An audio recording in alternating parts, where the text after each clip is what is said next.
foile deoparte, ca să nu se creadă că citesc, că guri rele sunt tot timpul.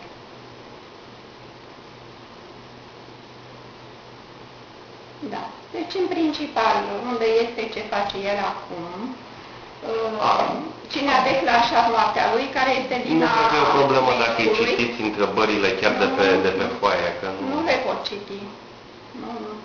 De ce? Nu, pentru că sunt într-un context, sunt așa ca într-o sferă în care numai mintea lucrează. Bun, lucrurile astea care nu se știu de fapt ce s-a întâmplat atunci, da. În momentul morții, motivul uciderii sale, că a fost ucis. Momentul uciderii sale, da, și dacă e supărat pe cineva din familia lui, pe cine a iubit mai mult, câți copii care de fapt, și dacă cei pe care spunem că sunt copiii lui, cum au fost făcuți, sau cine e mama lor, de fapt,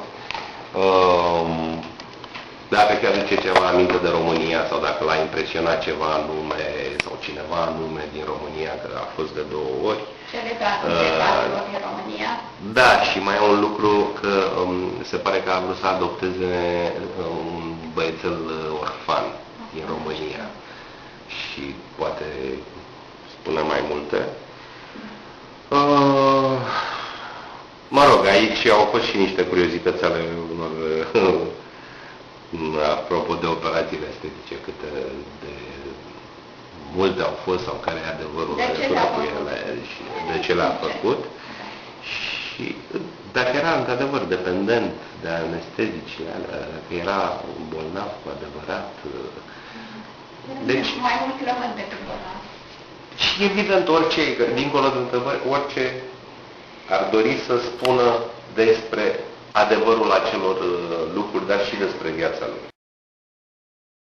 Dau datele personale omului de legătură. Și când vine, încep conversația. Să știți că e un spirit nu prea simpatic, cel puțin el era foarte sictirit așa, el vrea să spună, i-a mai spus că l-au contactat mulți mediumi, mai ales din Statele Unite, i-a transmis fiecăruia opinia lui, fiecare a preluat după cum i-a fost configurația cerebrală și el dorește în permanență să facă dezvăluiri. Deci se pare că au fost lucruri foarte grave în viața lui Michael Jackson și noi nu le cunoaștem. Că în general omenirea nu le cunoaște, pentru că el era un om discret și nu s-a plâns. Și spiritul lui acum este obsedată de dorința de a face dreptate. Bine, el a fost întrupat și în Sri Aurobindo, care a fost un militant pentru drepturile Indiei și un înțelept cu un spirit critic fantastic. Așa că nu ne mirăm că acum el vrea să facă lumină în problematica vieții lui Michael Jackson. Dar ne interesează ideile. Da. Ca să aflăm. De asta ne-am și pus pe treabă.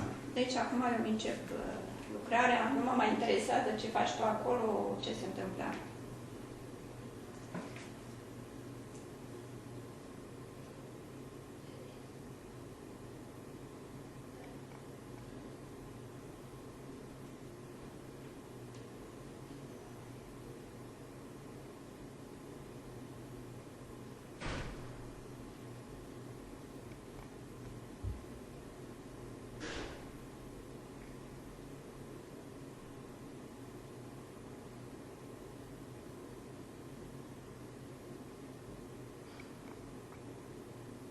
Bună ziua, dragul meu spirit!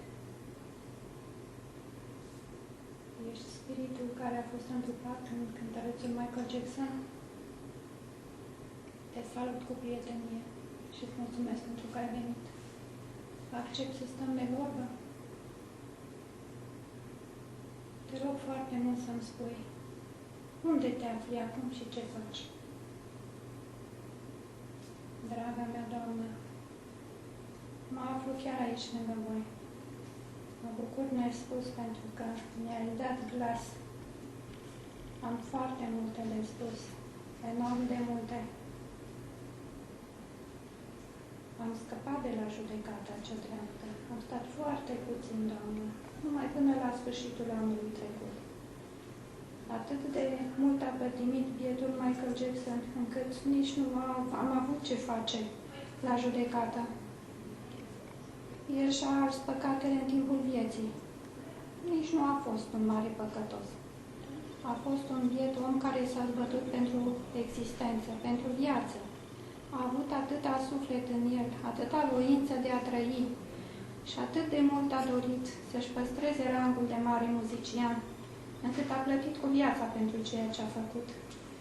Foarte mulți dușmani l-au încercuit, mai ales spre sfârșitul vieții, după ce a trecut de 40 de ani.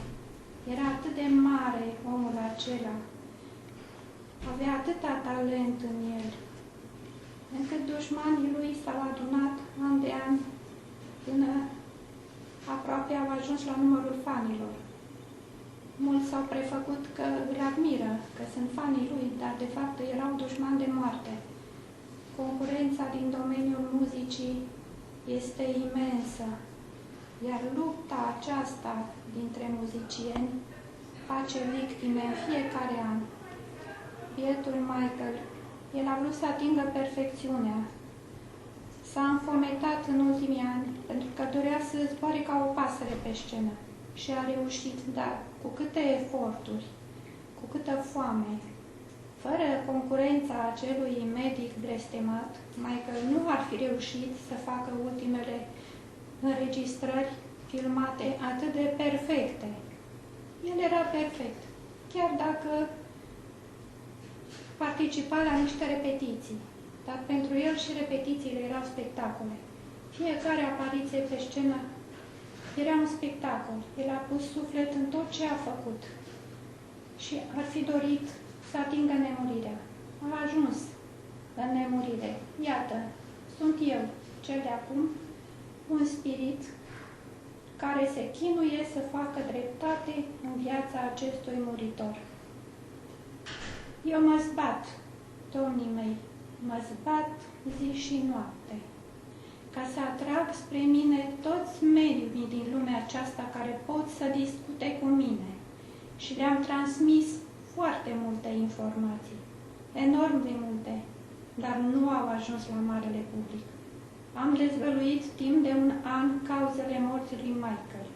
Am dezvăluit vina pe care a avut-o acel medic ticălos, care l-a dus în nemurire pe Michael. Fără medicul acela, el n-ar fi atins performanțele din ultimele zile ale vieții. Dar acum, când totul s-a închis, s-a așternut tăcerea, o tăcere periculoasă asupra morții lui Michael Jackson, eu sunt singurul în măsură să fac lumină asupra vieții sale, pentru că eu nu mint. Nu am niciun interes să mint.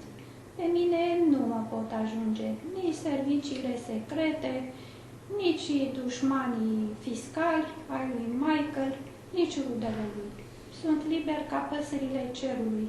Plec oriunde, mă informez cu tot ce mă interesează și discut cu oricine este capabil să-mi ceară părerea. Iată ce s-a întâmplat, doamnă, în ultimele săptămâni de viață ale lui Michael.